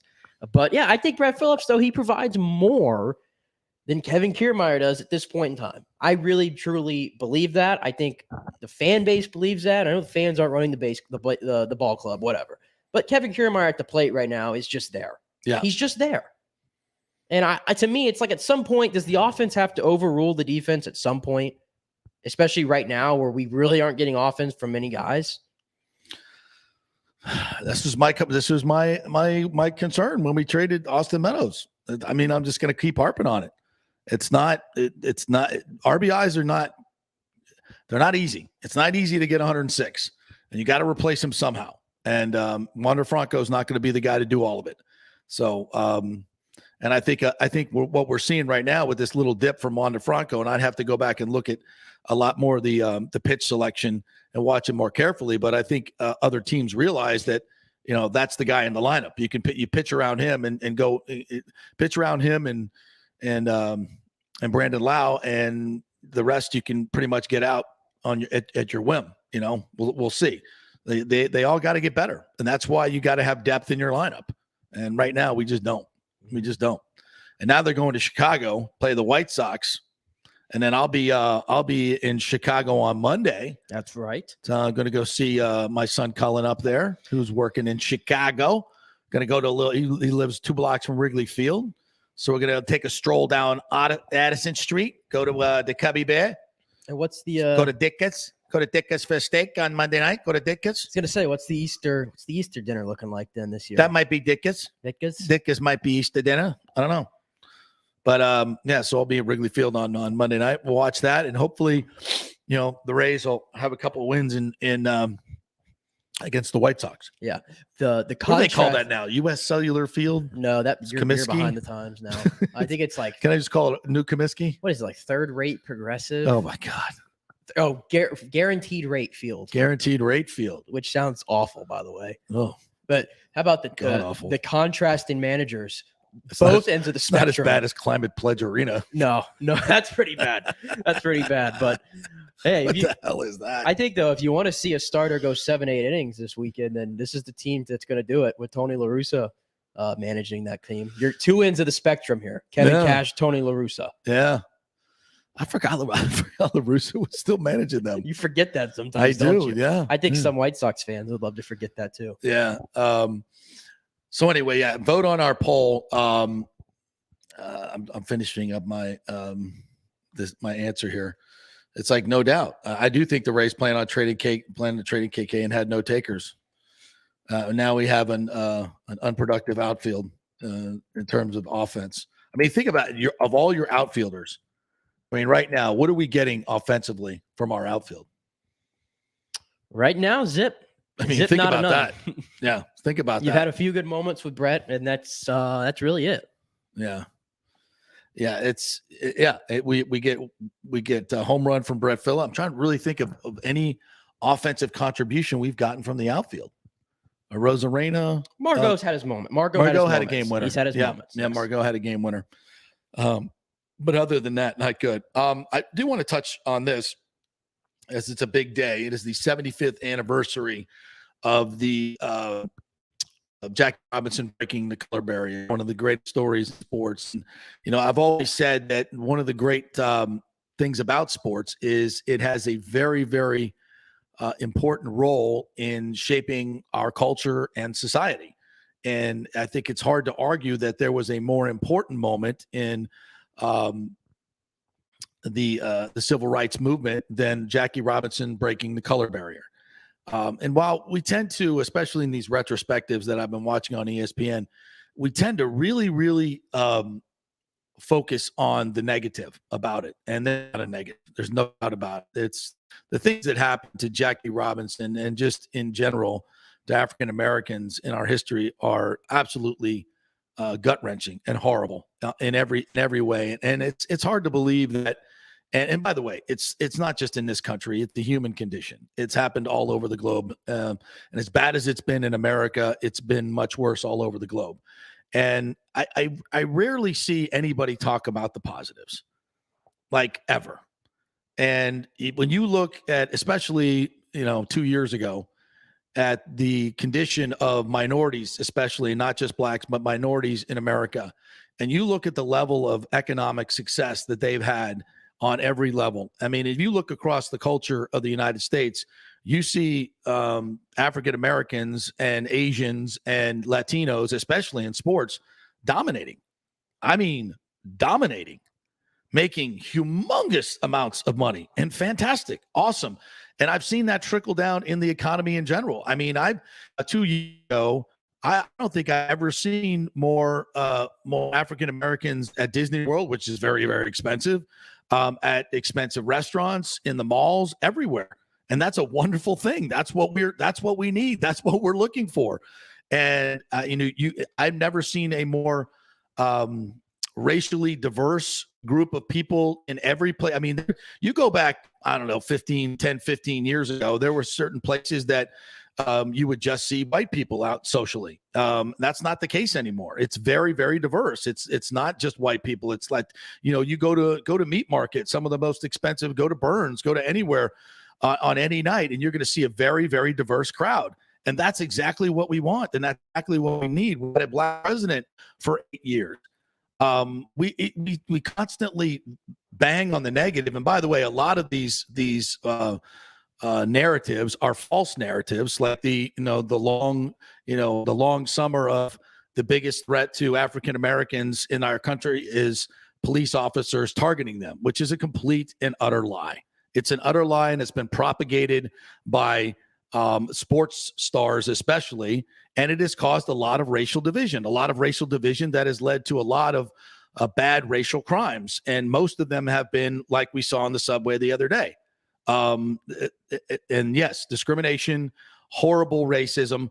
And it's, we've had 4 instances now of Black Lives Matter people that have espoused that ideology killing white people. And it's horrible. And it's the racial division, and is part of it. And there should never, ever be any of this in any way. It's horrible, some of the things that the New York shooter said. But it's look at the history of this country and what we've done to black people. And when we keep harping on the history and the history and the history and not looking at any of the positives that have happened over the past 50 years, this is what you get, a lot of racial division. And all of it's horrible. All of it's horrible. And I've never seen our country more racially divided. And I point the finger at the media for that, because all we do is talk about the negative parts of it. We never talk about the positives. I mean, since Jackie Robinson should also be standing for, when we see these retrospectives, maybe there should be a little bit of balance of what Jackie Robinson did for all the black players and the Latino players in baseball. Should we not celebrate that? Yeah, I think that we have made a lot of progress. It's 75 years is the anniversary, which makes it a landmark day. And for me, I think it's retrospective for everybody. Go and watch, historical movies. Go do research. Watch documentaries on this kind of stuff. It really puts into perspective. And in the grand scheme of things, it's not that long ago. No, it's not that long ago. No, it's your grandparents' is literally live. My parents, your parents' entire lives. That's what it is. So yeah, the 42 I think is a great. I'm sure there's some things in there that are not true, like every documentary movie, but majority of it is. And the stuff that he dealt with is 100% true. Horrible. And it wasn't just about playing the game of baseball, breaking the color barrier. It's everything else that came with it. And not many people could do that. Not many people could do that. Oh my God, that guy was. It takes an extraordinary person. And unbelievable. 2 years into being in the MLB, he won the MVP. Think about that. Yeah. Think about that, and the people that he paved the way for. We never talked about that. And I think it should be more of the discussion. I think. Yeah. I think it should. And I'm not saying that we ignore the history. That's not what I'm saying. But I think if we ignore the positive gains and all we do is dwell on the negative history, it causes division. I mean, if Jackie Robinson were here today, I think he would say we're not where we need to be. But damn, if we come a long way. And what he did, obviously, has set the table for incredible success. I would like to hear just one player on Jackie Robinson say, you know what? He has paved the way for incredible success for a lot of us in this game, Latinos and black players as well. And this whole idea that, there aren't enough black managers and aren't enough black players, it is not because there are some people, somebody, or some, great conspiracy keeping these players down and not giving them opportunities to play. And my God, Major League Baseball has spent so much money to get kids to play it in the inner city. Black kids don't like playing baseball. It's boring and it's not cool. And that's the biggest reason we don't have enough black players in it, because the best black athletes go play football and basketball and other sports. I mean, let's just be honest about it. There's been an incredible reach out to urban players to provide baseball fields and opportunities for them. Then Major League Baseball has done a tremendous job of that. Not always, outcomes are not always because there's some grand conspiracy against black players in baseball. That's just not the case. And maybe we should celebrate a lot of the positive gains that have happened for Black America over the past 75 years, and what great opportunity that Jackie Robinson has opened up. And a great example. We never talk about it. And a great example of having such a diverse team and a diverse staff. I mean, just go into your backyard and look at the Rays. Yes. Look at how many different minorities and ethnic diversities that we have on this team, from the front office to the coaching staff to the guys on the field. Just think about that. And I think those are things that should be championed. I think they will be championed. Do we ever talk about it? Well, no. I think you'll have that discussion today. I think you will. I will just challenge you today. While you watch today and tomorrow, you watch all the coverage on Jackie Robinson Day, I will challenge you to see when you ever hear anything positive. Anybody say, look how far we've come. Look how awesome all these opportunities are for all these players that have followed in the footsteps. Look at how many millionaires. Look at television. Look at the entertainment industry. Look at sports. It's dominated by minorities. Dominated. Nobody ever talks about it. Nobody. I mean, and you go look across businesses and boardrooms. I've never seen more affluent minorities in my lifetime, and that's wonderful. But we never talk about it. Never. It's always negative. It's always negative, negative, negative. And I just and by the way, that's not by accident. That's not by accident. The media is never, and I mean never, going to promote anything that happens good. Look at look at the Bruce Arians situation. Did anybody besides myself and maybe one other person I think I know write an article or talk about that in a situation of, look at the legacy that Bruce Arians has left? Here is a man in a powerful position, a powerful white man doing something incredibly magnanimous to give a black person a more fair opportunity. And nobody, all Bruce Arians, all we hear is, oh, Bruce Arians got pushed out by Tom Brady. Have you heard any national narrative about what an awesome thing this is that Bruce Arians did for Todd Bowles? Have you? I mean, I told you on the contrary, there were shows that were saying that it was the opposite effect. Yeah. Somehow it was negative. Somehow they were putting Todd Bowles in a bad position. I do not know how you can make that case. I just don't know. So but I think that's part of the problem. Yeah. I mean, if you're a young black athlete coming up and you're watching ESPN, all you know about America is it's horribly racist. Cops are hunting you down everywhere you go. You have no chance to make it in anything, including sports, because you have no opportunity.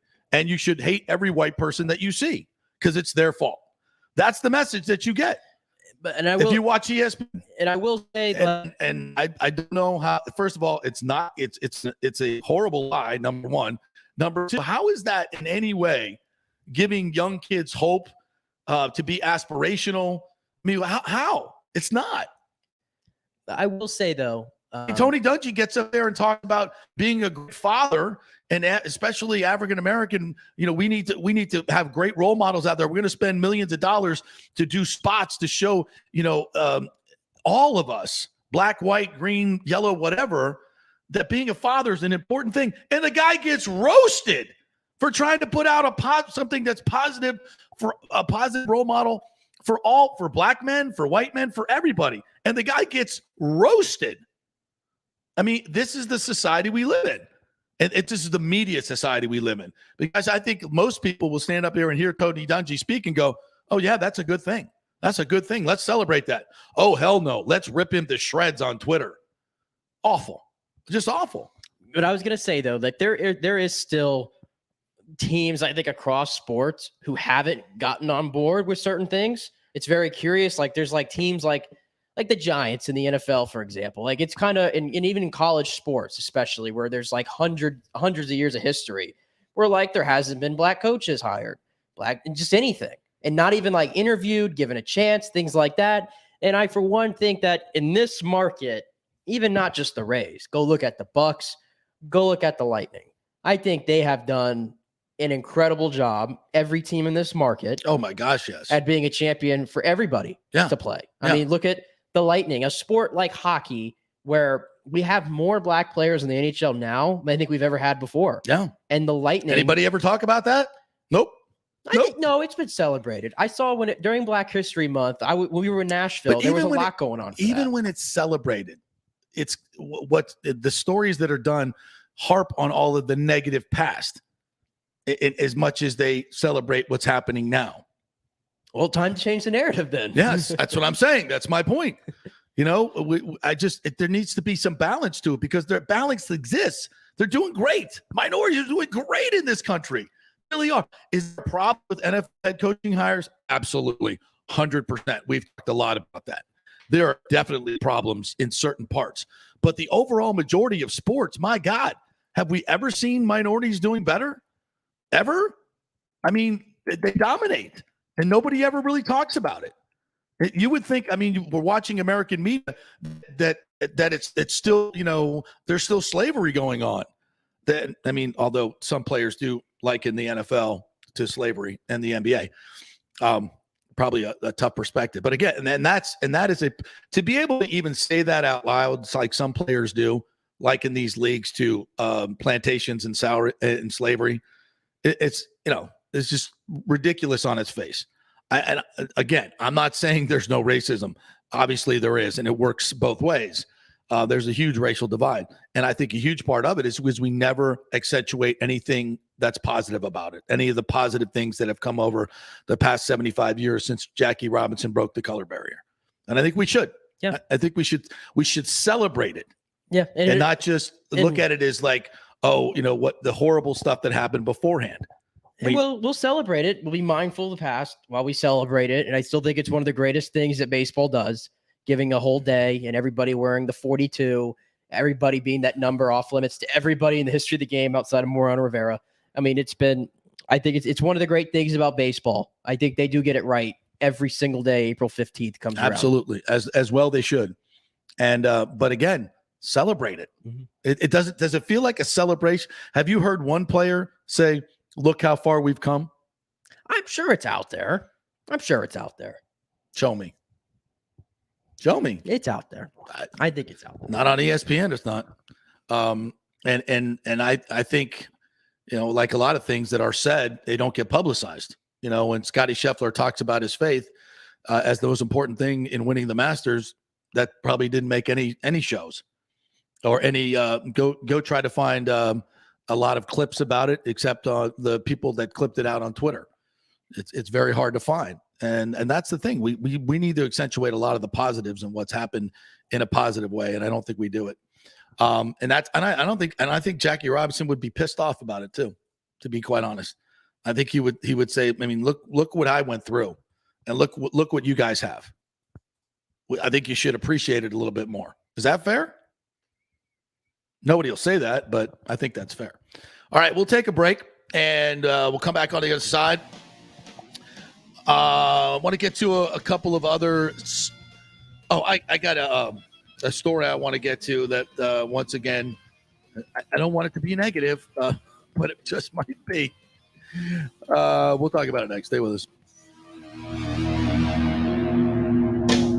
The world economy is in chaos, and mortgage rates are going to go higher in the next few months. Meanwhile, home values are up 24% in some neighborhoods of Tampa Bay. Do not miss this opportunity to refinance your home, get some much-needed cash to handle skyrocketing inflation, and fill up your car. Contact Scott Fitzgerald at American Mortgage Services. Even if you've recently refinanced, Scott can make the deal work because he charges no lender fees like the big boys do. You will also shop your loan around to dozens of lenders and get the best rates and terms. Let them compete for your business. The big banks charge huge lending fees. Customer service is simply a phone number with endless wait times. Scott is local and will personally take your call. Here's his cell phone number. Tell him JP said you could call. 813-294-7595. Scott's done over 3,000 loans, including many coaches and athletes. He will answer your calls and concerns and give you workable strategies to be smart with your money. Reduce your payments. It's not just what you make, it's what you keep. 813-294-7595 or email him at scott@amstampa.com. The health professionals at Bay Area Modern Medical Center want you to know it's time to commit to a new healthy lifestyle. It's literally a matter of life and death. 42% of Americans are considered obese, and being obese made you 3 times more likely to be hospitalized by COVID. So getting in shape is not just about looking better, it's about living much longer. At Bay Area Modern Medical Center, they take a very different approach to primary care. It's personalized, preventative medicine. Christopher Lugo and his experienced staff are proactive in looking at your issues before they become a problem, encouraging a healthy lifestyle with proper diet, supplements, and exercise to optimize your active lifestyle, building up your immune system, not destroying it with poor nutrition and bad habits. So call for an appointment, maybe change your primary care, and get on a journey back to full health and a happy life. Call 844-977-3477 or go to BAMMC.com. Tell them JP sent you for priority scheduling. 844-977-3477 or go to BAMMC.com. Have you purchased a home in the last 10 years and the stucco is starting to come loose from the upstairs portion? Well, that can cause some serious damage that you can't see until it's too late. Is it becoming an eyesore? Have you contacted the builder and just can't get any relief?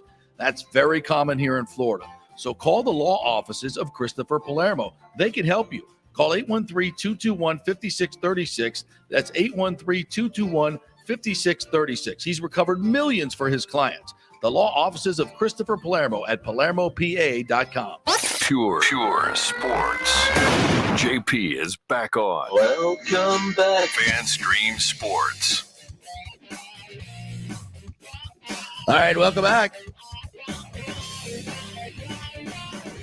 We are brought to you by the great folks at Bay Area Modern Medical Center. In our second hour, we also brought to you by the great folks at the Gold and Diamond Source. Did you know April's gemstone is diamonds?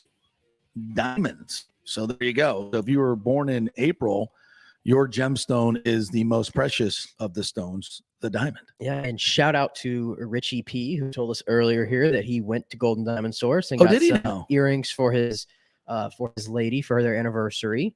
So very nice to see there. I did not see it. We should post that up on the board. Yes. Yeah, we have 51 comments today, most of them from Richie P. Richie P says, let's put that up there on there. JP, thanks for talking about this stuff. See why I did that right there? I'll pop that sucker You're up. learning how to use technology a little bit. What else we what else? Who's naked HD XYZ? Oh, those are the Russian bots that came in. The Russian bots that came in. What are they doing? I don't know. Let's not put those though. Well, no, we don't have to put those up for sure. Let's put Richie P stuff up though about going to the Golden Diamond Source. That's pretty cool. Thank you, Richie P. Appreciate you going to our great folks over there. And yes, April is the Diamond Gemstone month, and they've got obviously really, really cool stuff over there. The Julie collection that Julie Weintraub herself has designed. It is amazing. I was over there the other day. Just gorgeous stuff. I'm gonna have to stop by today as well. I have to pick up a little something from my honey, but she's listening to the show, so I can't give it away.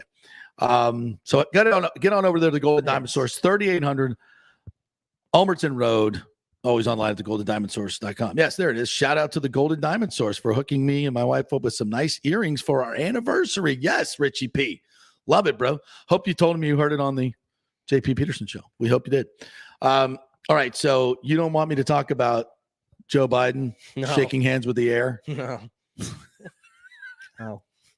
Yeah, I can't talk about that. No. He literally turns to his right, puts his hand out, and there's nobody there.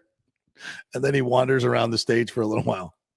It's not a laughing matter anymore. The whole country's going to shit, and this guy completely out to lunch. Who's running the country? Oh, that's right. He was at the White House the other day. That's right, Obama.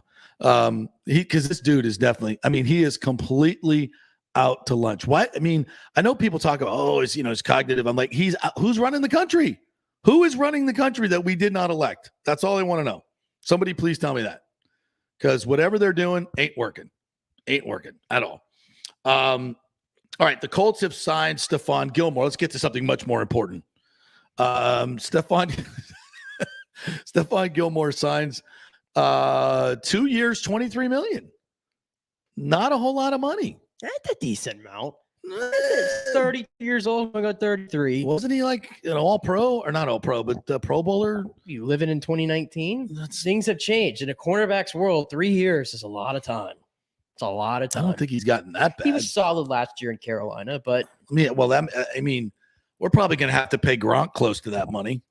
Would you rather have Stephon Gilmore or Gronk? I hate to make that choice, but I think our defense needs more help than our offense at this point, to be quite honest. Cornerback? We need a corner. I would, dude, you don't think Stephon Gilmore would be an upgrade on Jamel Dean and Sean Murphy Bunting? Oh, absolutely. Jamel Dean was pretty good. I think Jamel Dean's a pretty good corner myself. I think he was pretty good. But over Sean Murphy Bunting, a substantial upgrade. Yeah. Many guys are. I'm just being honest here. Yeah. Yeah. I think we need an upgrade there. No doubt about it. We'll see what happens. But also need Gronk back. I'm just teasing with you, Gronk. We got to have you back. Now that he's at the Colts, I guess now we can talk about this great Colts defense that everybody keeps telling me about. Oh, they're a Super Bowl contender apparently because they got Mr. Matt Ryan. Apparently. I'm still waiting on that one, but I guess this helps them get a little closer there. Have they added anybody receiver-wise? They still have T.Y. Hilton. Michael Pittman is a very good receiver. I mean, that's right. So moves, so removed from. And they get the best running back in the game, Jonathan Taylor. They do. The line is still going to be solid. Line is really, really good. They got to figure out left tackle. They're a good football team. If they were in the NFC, they would be the third best choice. That's fair. Great. In the AFC, they'll probably win the division because that division is a dumpster. But they're sixth best in the AFC. I don't even know if they're sixth best. I'm serious. Yeah. Isn't that weird how there's such a disparity between the two? Thank God. Yeah. No doubt about that. No doubt. All right. What else we got to get to? Oh, the USFL. The USFL kicks off this weekend. Friend of the show, Skip Holtz, is going to join us Monday morning after his Birmingham Stallions play the Washington Generals. I'm just looking at the old team names and I'm just digging it. But I got to tell you, I know zero about the Tampa Bay Bandits. Besides our coach is Todd Haley. Mm-hmm. Our quarterback is Jordan Taylor. Yeah. From Ole Miss. Yeah. What else? What else do we know? Anything about our Tampa Bay Bandits who are playing up? Who are they even playing this weekend? Are they playing this weekend? Yeah, everybody's playing this weekend, right? Yeah, we got tomorrow night is the opening game between the New Jersey Generals and the Birmingham Stallions. That's at 7:30. Fun fact: it's former USF coach Skip Holtz coaching Birmingham. Fun fact on that: it's on Fox and NBC. There hasn't been a game on both those two competing networks since Super Bowl I in 1967. So we're making history out of the gate right there. Should do a nice number. Mm-hmm. And then Easter Sunday, they're going to have 3 games. Gamblers and Panthers at 12. Stars and Breakers, that's New Orleans and Philadelphia, or Philadelphia, New Orleans, rather, at 4. And then Tampa Bay Bandits get the nightcap against the Pittsburgh Maulers at 8 o'clock. Oh, on Fox Sports 1. Saturday? Sunday. That's Sunday. In the prime time. In the prime time. I'm sure my son and I will be in some seedy Chicago sports bar cheering for the Tampa Bay Bandits. Yeah, I did say that Is the Chicago Fire playing? That's... or was that a Major League Soccer team? That's soccer. I was like, wait a second, that's off the cuff. Does Chicago have a USFL team? No, they don't. No, they used to. They had an XFL team, right? Was it like the Chicago Rage or something like that? I don't know. You remember the old XFL, the way the team names used to be? They were like, I think it was the Orlando Rage. The Orlando Rage, yeah. The Las Vegas Hitmen. Like they were like really about like killing people in these games. Remember the ads? Like they had the boulders like just bowing people over and like the no air catch rule and all that kind of BS. What was some comedian? I don't know if it was Key and Peele or whatever, but somebody did a comedic sketch where they had nicknames that were the most racist nicknames ever. Like, they were like, yeah. It was the key. That's like the famous Key and Peele thing. Yeah. And you just like, but it was funny. It wasn't like, oh my God, I can't believe this. It was funny. Yeah. Everybody knows it's funny. Yeah. Not anymore. But Can't do anyway, it. your Tampa Bay Bandits are co-favorites to win the whole damn thing. Wow. Next to Who Jeff the- Fisher's Michigan Who the Panthers. hell comes up with that? Like, how the hell do they know? They go out and they're like, did they have Las Vegas guys at these practices checking stuff out? They don't know. They're just taking a shot in the dark. They just want you degenerate gamblers just to throw money down because they're going to get 10% anyway. I mean, but you could probably, if you had put in a little bit of time and effort and looked at some of these rosters, you could probably figure it out. Yeah, you can. Well, you were writing a lot of stuff for Outkick on that. Yeah, it's I've been covering it for Outkick, so I'll be covering it this weekend. We'll see what happens on Saturdays, but I'll have a lot of content coming out about it this weekend that we could talk about on Monday. But what's the one should be player at the interesting. USFL you think can be an NFL player? Any quarterbacks? Well, Shea Patterson was the first overall pick. Yeah. If you recall him from Michigan. And he's battling Paxton Lynch. He's battling Paxton Lynch. On Jeff Fisher's team. Yes. See that? Pulled that out of my ass. Congratulations on that one. I watched the Jeff Fisher interview the other day. Congratulations on that one. And Jeff Fisher's like, yeah, this was a great opportunity to give the players another chance. I'm like, dude, what? Coaching the USFL. Yeah, I mean, I don't think you're gonna find many like guys who I think could walk into the NFL right now. Maybe they could stick on some rosters, but you might recognize some of the names on Tampa. Like, remember John Franklin III, who was a Buck? Yeah, he's on the Tampa Bay Bandits. Does he have a fake COVID card? Ooh, might get in trouble there. Is there a vaccine mandate for the USFL? I don't believe so. I don't think so either. I don't believe so. They have a hard time getting players. Yeah, there's a few guys that I recognize the name. There's still some names that we have to pick up on, but I still think it's a great opportunity. It's like I said, it's more opportunities for guys to keep playing professional football. It could catapult some. PJ Walker was in the XFL and was a star. Yeah. He started a couple games this year for the Panthers. You never know. And I will tell you, Jordan Teamu for the Bandits, he was, along with PJ Walker, the star of the XFL. Mm-hmm. So that's why I think they're one of the favorites to win the whole thing. Because of his presence there. So I'm pretty excited for it and definitely excited to cover it, honestly. They've had absolutely zero press here in Tampa Bay. I don't think I've seen one story about the Bandits. It's hard because they're just not. They're not. It'd be a different scenario if this They're was the first practicing game here. and we were playing, tomorrow or Sunday, whatever, at Raymond James. Yeah. It'd be a different thing. Yeah, I'm not sure about that strategy. I'm sure it's a cost, thing for Fox and bring It is. everybody together. And the tickets are doing pretty well. I wrote on that yesterday. They've Like got $10 tickets, $15.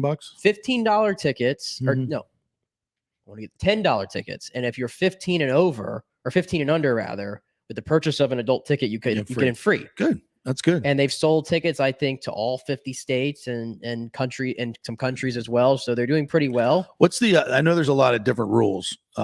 Hit me up with the rules. The rule change. There's a go for 3, right? Yeah, Rack and Brantley.